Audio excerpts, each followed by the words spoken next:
The Minnesota Vikings lose a heartbreaker in overtime to the Bengals. They dropped to 7-7. Plenty, and I mean plenty to discuss, and we're breaking it all down. It's coming up next on the Locked On Vikings postcast.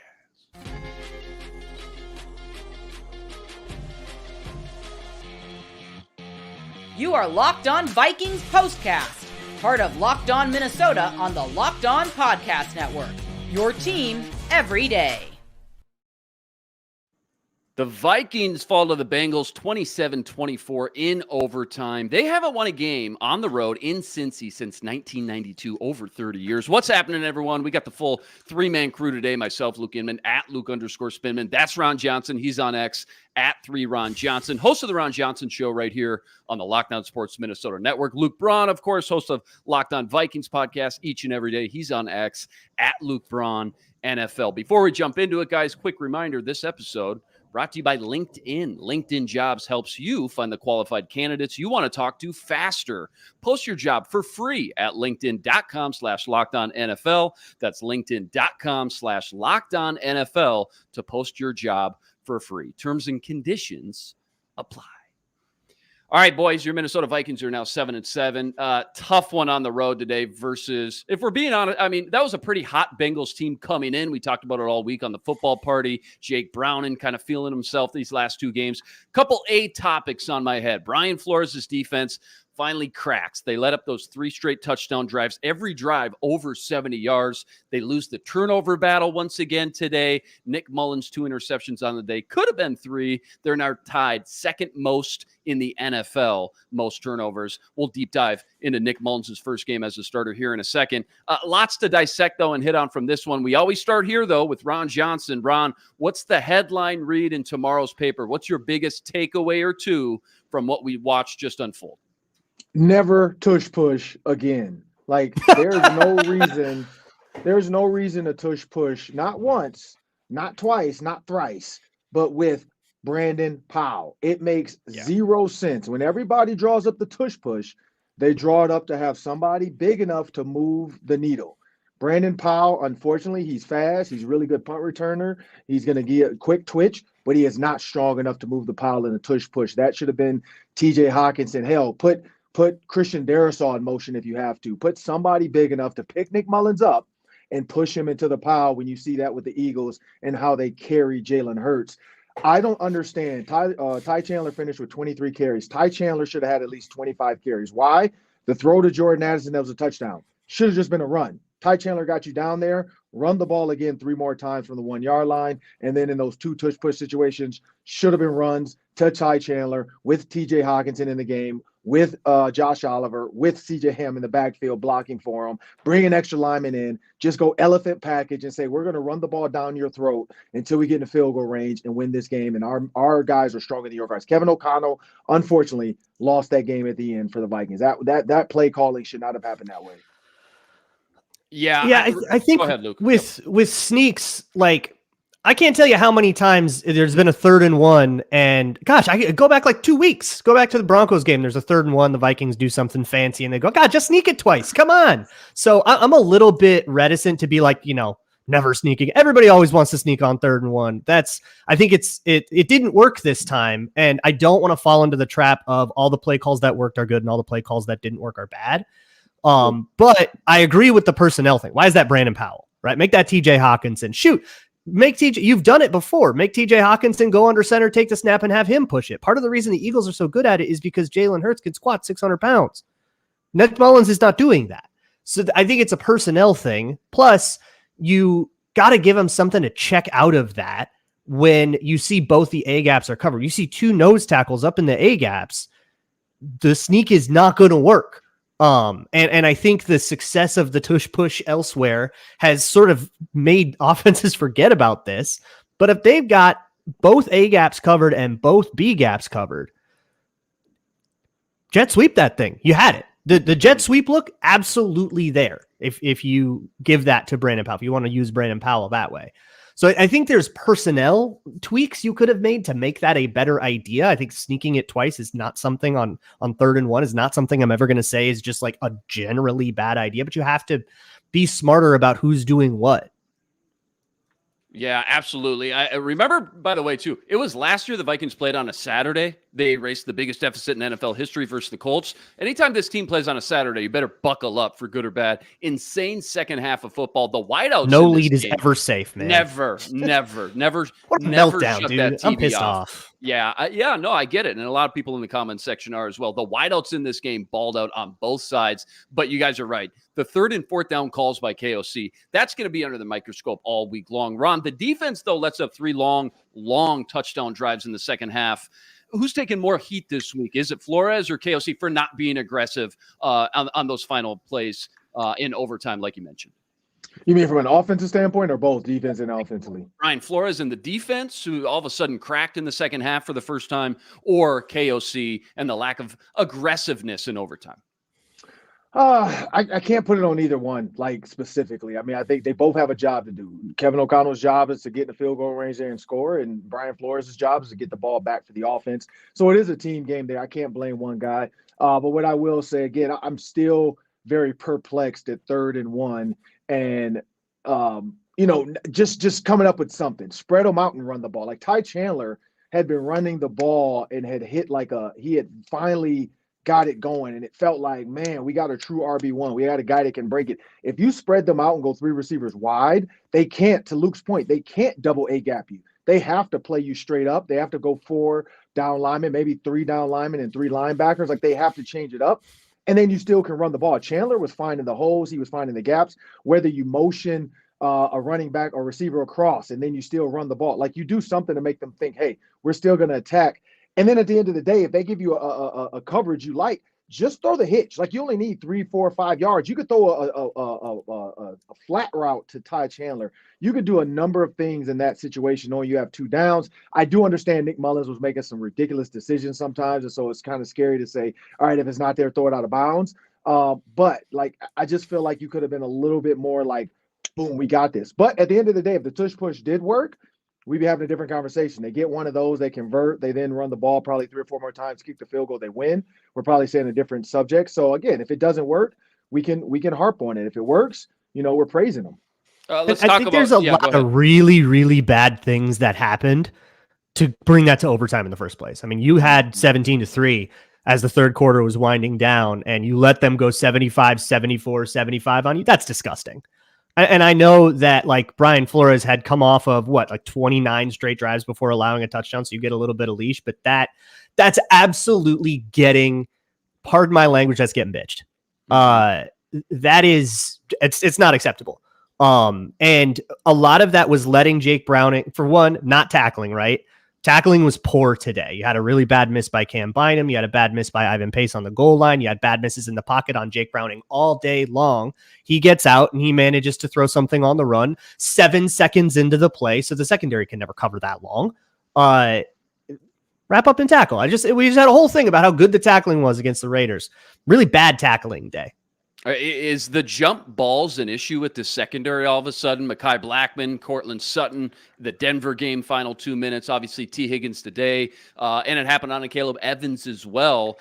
Or do you just kind of throw your hands up and say, all right, you're sending the house, right? Jake Brown is just throwing up these YOLO balls here. And T. Higgins, I mean, that's always been his bread and butter going back to Clemson, is just being a jump ball guy. Did you see anything in the secondary as far as that goes today, Luke? So when you're on a scramble drill in particular, it's really, really hard because wide receivers will be working back to the ball. They'll be working back to the quarterback. So you can be in really good position. Once they work back to the quarterback, as long as the QB puts it on them reasonably, you're not really going to have an angle on that. Plus, T. Higgins is just a big dude, and Mekhi Blackman isn't. So like on those, it's like you just didn't have enough to make that play. Caleb Evans made one in overtime, missed the one that ended up being the touchdown. That was an insane play though, to catch that, get both feet in, reach over. I don't know. That's just such a crazy play. You can give the Bengals some credit. It's okay. You don't have to say that every good thing the Bengals do was that a Viking messed up. You can give them some credit. Ron, the book on this 2023 Viking season, it's going to be a wild one, man. Kirk Cousins, I mean, on pace, kind of MVP type of season, tears the Achilles. Josh Dobbs comes in, takes the NFL by storm for 2 weeks. Then that whole thing comes crashing down to earth. Now we're in the part of the book where we're watching the Nick Mullens chapter unfold. What was your assessment of Mullens, how he performed, and maybe most importantly, how he ran this KOC offense, because ultimately that felt like the number one hang-up with Dobbs is the timing isn't there. The rhythm isn't there. Not as much to KOC's liking anyways. And KOC was just, flat out, simple as this. He was just thirsty for anyone to be able to come in and run the offense the way it was built. What was your thoughts on Nick Mullens today, Ron? Yeah. So when you look at Nick Mullens, I think you saw why he wanted him in there. He did make some time and throws, even the in cutting routes. He was getting it out of his hand a little bit sooner, putting it in a position where Justin Jefferson can make the catch and not take a big hit. The sideline throws, they weren't too high, just high enough where it can get over the first defender and Justin Jefferson still can make the catch. So, he did some of the things, even the touchdown throw, like falling backwards to Jordan Addison. That's just Jordan Addison making a great catch. That is still a little bit of a arm strength thing, and at least to get it out there. Could have went bad. The touchdown to Jordan Addison, again, could have went bad. In that situation, honestly, if you watch the wide angle, Josh Dobbs probably tries to scramble and run and maybe makes magic happen there. We don't know what you would have got out of the two of them. But yeah, I think with the timing and to come out and have a game like he had, the offense run, and let's not forget, Ty Chandler made Nick Mullens' job easier today. That's the one thing that the Vikings haven't seen all season is 100-yard running. Hell, they haven't seen it since week 10 of last year with Dalvin Cook, 100-yard rusher. And so Ty Chandler's rushing out the gate, his first 4 to 5 carries out the gate, right? Actually 7. His first 7 carries, he got 30 yards, and then he had an explosive coming out second. He made Nick Mullens' job a little bit easier. But yeah, you're seeing what Kevin O'Connell wanted in Nick Mullens. Yeah, Luke, basically it's okay, this is what KOC's been banging the table for, right? A guy who knows how to run the offense. And today we kind of saw that, why that's been so important and what's been missing, I guess, the last 4 weeks. The advantages, I think, of Mullens is, the offense is going to look like what it did with Kirk Cousins in a way, in control of the offense, making the right checks and calls at the line, going through his reads and progressions. And if nothing else, giving his weapons a chance to go make plays with the ball in their hands as well. And you don't need to be an expert to see his pass placement. Far from perfect, I get it, but still light years ahead of Josh Dobbs. He just needs to be more consistent in that area, which you can say for virtually anyone outside of, the elite at their position in the NFL. So is he maybe a little boring? Maybe not sexy, not flashy compared to Josh Dobbs. But of the 3 options, I think he does give you the best chance to win games to finish the season. And maybe it's just because I watched 4 weeks of Josh Dobbs. Maybe take this with a little grain of salt, but Mullens does have a little hint of that gunslinger mentality too. I was going to say, I don't know if I'd say boring. Yeah, there's some hero ball in there, right? That 3rd and 8 to Addison, that was forced. Also the stupid interception to BJ Hill coming down. What are you doing? There's still some of that. And I said that all week. All 3 of these guys have that. You're not getting rid of that. Kirk Cousins had some too. Threw to the wrong jersey once last year. Everybody has it. There was a little bit of being able to run around, get that touchdown out of the pocket on the goal line, that last touchdown that they scored. There is still some of it, but yeah, like you said, when Mullens made mistakes, it was mistakes in the structure of the play. That first interception to Mike Hilton, I think it was. That was a mistake. It was a horrible play, but I think there's something to be said about when you're in the structure and you make a mistake, it's easier to correct that than when you just ran around and, just heave it into nowhere, throwing, bad interceptions to defensive linemen, or with Dobbs in the Raiders game, when you just aren't reading out the concepts at all anymore, which is what happened down in the 3rd quarter. That's not good, but it's better for sure. I still am kind of holding to that. I kind of feel like Jaren Hall might be able to do more for you, but I'm willing to just kind of say, all right, coaches don't agree with me, and then that's fine. I'm going to ask both of you this, 30 seconds each. Do we feel better or worse or the same watching Nick Mullens today, knowing Nick Mullens likely the starter for these last 3 games? Ron, I'll start with you. Do we feel better or worse going into the week? I feel the same. Honestly, Nick Mullens did give you some good moments there. I don't think I feel better or worse. I think it is what it is. He's the quarterback. I know on the pregame show, we talked about, do we think he will be the quarterback in the wild card game? We don't even know if they're going to make it to the wild card game. Well, wild card game. But I could easily see that 2 interceptions could have been 3 if not for Trey Hendrickson jumping offside, or technically it was neutral zone. He wasn't truly offsides. He timed it up kind of perfectly. So I think refs were on alert. But yeah, no, I feel the same. Yeah, Luke, better, worse, the same. How do you feel? It's what I expected after watching like the preseason and what little Mullens did in Vegas. You see, yep, there's Bozo stuff. He's got a little bit of hero ball in him. The broadcast made a big deal out of, don't be a hero, don't be a hero. He's going to try to be a hero. But ultimately the ball's going to be in rhythm and not accurate, but accurate enough for Justin Jefferson, which is nice having him. And TJ Hawkinson was a really good inaccuracy eraser today too. He made some of those contested catches that it's been such a thing for him all year. Yeah, well said. All right, I want to keep diving into this one, maybe get into some more individual performances, what you guys saw. But first, let's get a quick word in from our sponsors over at LinkedIn. Guys, don't forget this episode is brought to you by LinkedIn. These days, every new potential hire can feel like a high-stakes wager for your small business, and you want to be 100% certain that you have access to the best qualified candidates available. That's why it's an absolute must to check out LinkedIn Jobs. LinkedIn Jobs helps you find the right people for your team faster and for free. I've done it myself. Trust me when I say it's so easy to create a free job post on LinkedIn to help spread the word fast that you're hiring. Personally, my favorite part, it's also simple. The simple tools they give you to make it so quick and effortless, like screening questions that make it easier to focus on the candidates with just the right skill set and experience. That way, you can prioritize who you'd like to interview and hire. It's why small businesses rate LinkedIn Jobs #1 in manufacturing quality hires versus leading competitors. LinkedIn Jobs helps you find the qualified candidates you want to talk to faster. Post your job for free at linkedin.com/LockedOnNFL. That's linkedin.com/LockedOnNFL to post your job for free. Terms and conditions apply. All right, so Ron, is this still a championship caliber defense we're watching? Because I think we're all watching kind of the exact opposite of what we imagined or assumed this season would look like. In fact, I mean that's the defense picking up the offensive slack for the most part this year, and really just hoping the offense can just be competitive, right, every week.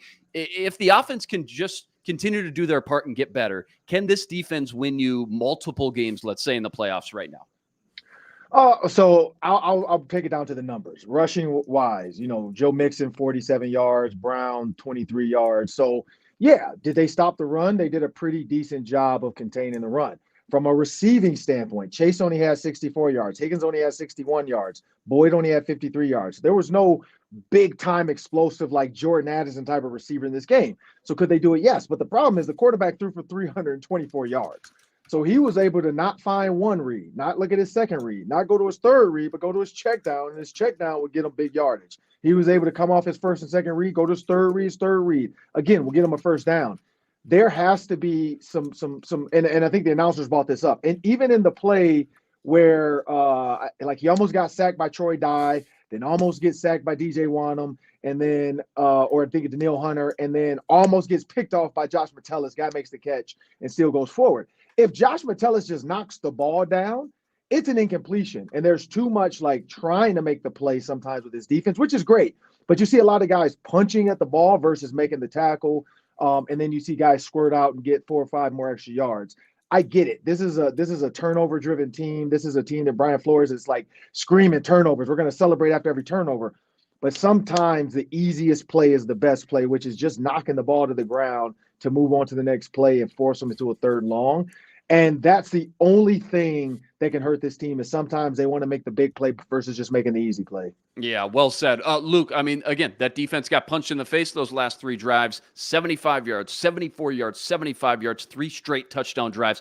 But again, this defense shouldn't have to be the 2000 Ravens every week for a chance to win. I mean, the offense is allowed to step up their game too. Is this defense still championship type of worthy after this type of game? Do you feel like the defense can win you multiple games in the playoffs, I guess?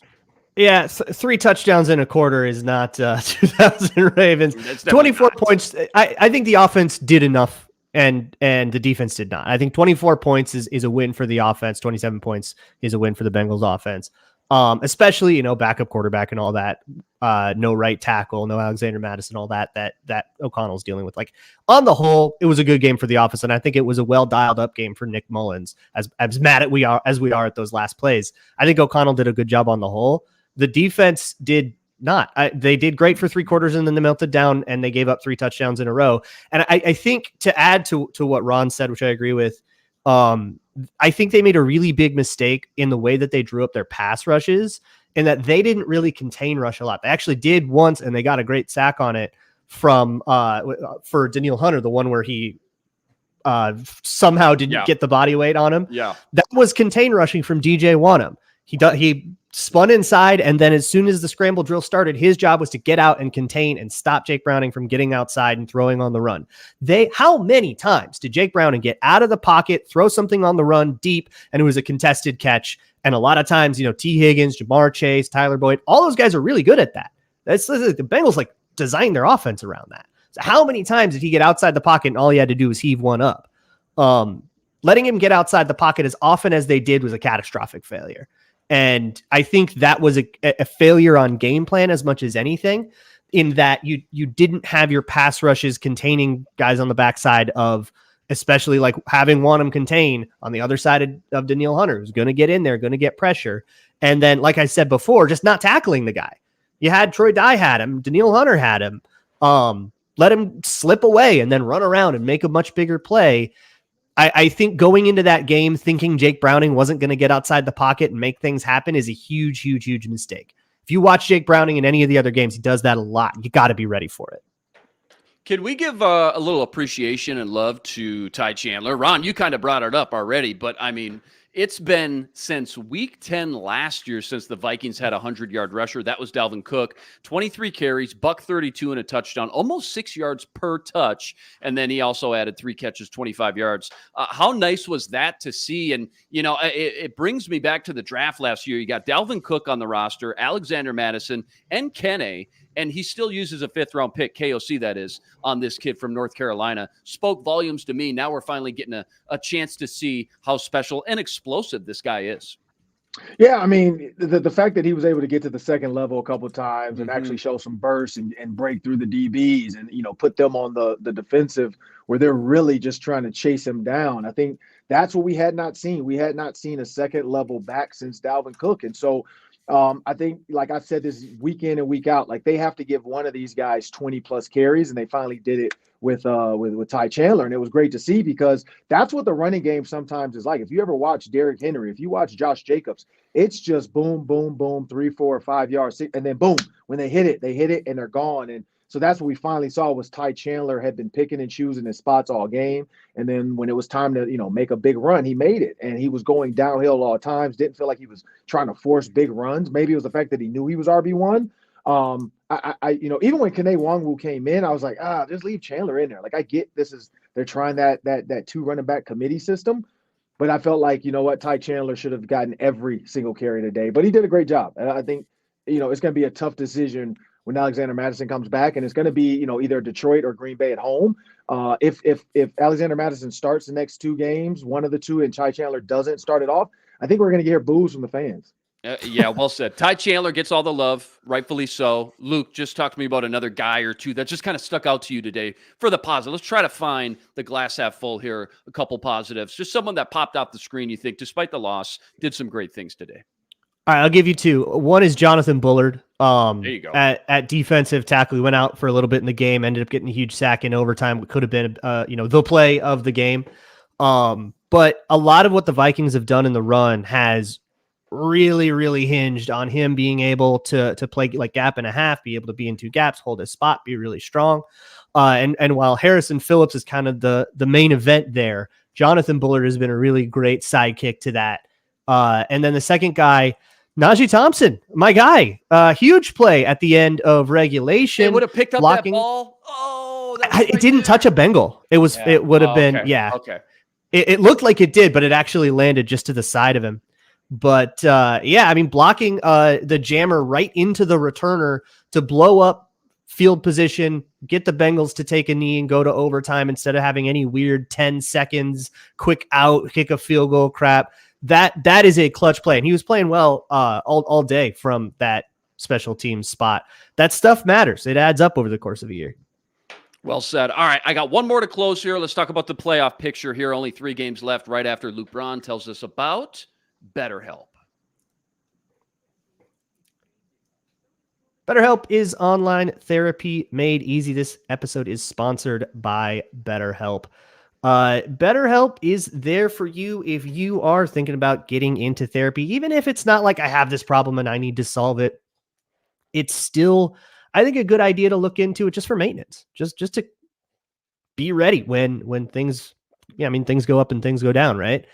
BetterHelp can help you get set up with a therapist that is right for you. And what's great about BetterHelp is if you get somebody and it's not right for you, which happens all the time in therapy, happened to me when I was looking for a therapist. They will help you get set up with another one and get another consult until you get somebody that you really, really jive with. And it can be a really, really helpful thing for your mental health. So go to betterhelp.com/lockedon. And you can get a special offer of 10% off of your first month. That's BetterHelp, HELP.com/lockedon. All right, fellas, weird year, 7-7. I think if they win their next, I'm looking it up on the spot. I think if they win their next 2 of 3, they will be in a wild card spot. They'll be a playoff team. Lions, Packers, both at home, finish the season at Detroit. Ron, when you hear that stretch and think about just the position they're in, what's just the first thing that comes to mind about this team? What needs to happen here down the stretch? Oh, Ron's gone. We lost Ron. He's got radio probably. On the vent line. Ron's gone. Luke, same question. What do you got? I'll take that one. So stop turning the ball over. How about? Oh my God! Stop turning the ball. The Vikings have 26 giveaways on the season. That's second in the league behind just the Cleveland Browns. Stop doing that.